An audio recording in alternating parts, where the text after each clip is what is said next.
achievement in journalism. So I had a lot of students to choose from this year. I had this big group that started in 9th grade and moved all the way through all 4 years with me. And it was really hard because I wanted to give one to everybody. They've all been amazing. But I have to give this one to one person, and it's Gabriella.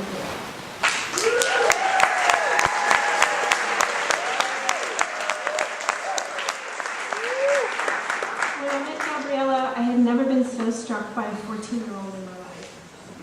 Gabs is a force of nature. Throughout these past 4 years, we have gone through thick and thin. We learned journalism together, really. And I have come to view her as a friend and a colleague by the end of my tenure.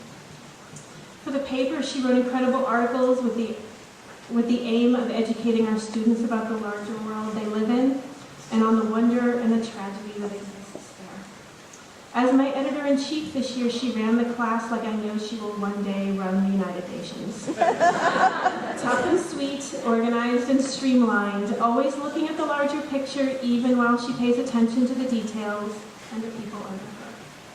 Gabriella transformed the newspaper, making it into a wondrous thing. And after 4 years with her, I really have no idea what I'm going to do without her.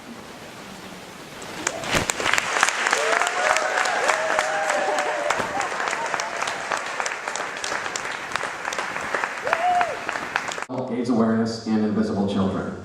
Through this club, she has organized fundraisers for Urban Light, Baja Build, and Adopt a Block for downtown Los Angeles. Additionally, she has run the Sister School Fair at Malibu High School. She has helped raise school supplies for children in Thailand. She has spent the last 2 summers in Thailand volunteering in efforts to curb one of her pet causes, human trafficking. To that end, she has worked in a kind of youth center, assisting boys 12 to 24 years old who work in a red light district in Thailand by organizing a youth empowerment camp, teaching English, for example, and organizing a medical clinic. She continually demonstrates concern for the rights and needs of others. In my class, for example, she gave an incredibly touching presentation regarding sexual harassment in the United States military. I had instructed the students to try and keep their presentations to 5 minutes. Of course, this person just couldn't do that, explaining case after case of those who have been unduly harassed in the line of duty. This individual just gets it. I really feel so fortunate to have been her teacher for the last 2 school years. I'm really going to miss her. She has spent innumerable lunches in my classroom studying, yes, but invariably she and I would discuss any number of issues, or she would get in a debate with Sophie about drones.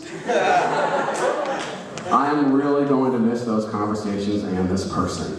The Malibu Times Outstanding Citizenship Award goes to Gabby Gray.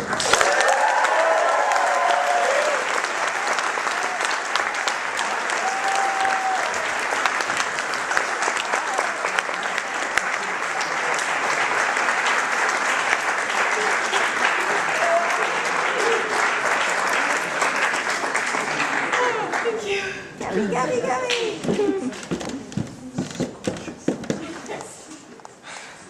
All right, well, continuing. This year's History Department Award for Special Achievement goes to a very special young lady, and both people, we pretty much had an easy time deciding on both of these individuals. So let me start with the first one.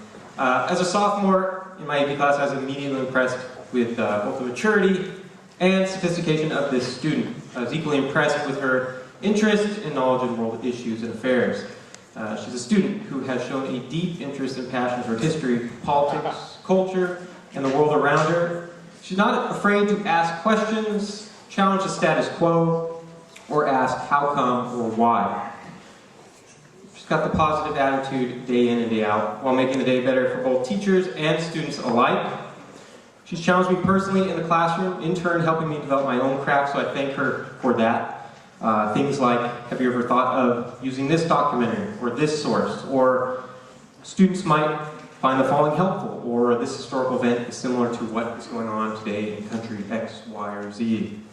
The student is not afraid to voice her thoughts and opinions, and in high school, when it's oftentimes uncool to be passionate about these types of things, she's never been afraid of eye rolls or sighs or whispers from her peers.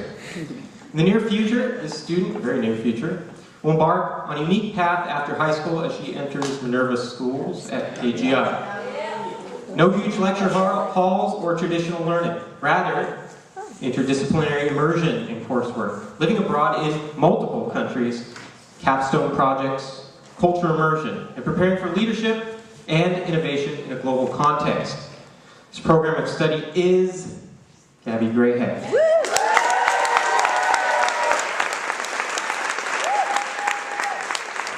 And I can't imagine any other student at MHS entering this program, as she helps develop the program from the ground up. By taking this path, she knows she's taking a risk and a leap of faith, but now is the time for taking risks. While I'm sad to see Gabby leave, and won't have anyone to advise me on my caffeine intake and meat consumption, and yeah, sometimes I use the AC too much. I am proud and happy to know that Gabby Grayhead is set to do something truly special. She's a leader, an organizer, and one of the most driven students I know. She will run with this opportunity, and I am confident that she will be a keystone to Minerva schools while nurturing both her fellow peers and professors alike. I recently heard this quote by Anthony Bourdain, and I think it sums up perfectly her next adventure.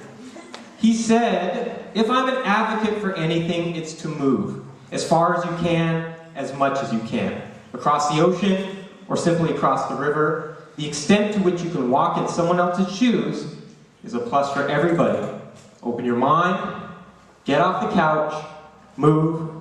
Congrats, Gabby. Thank you. I'm going to miss you.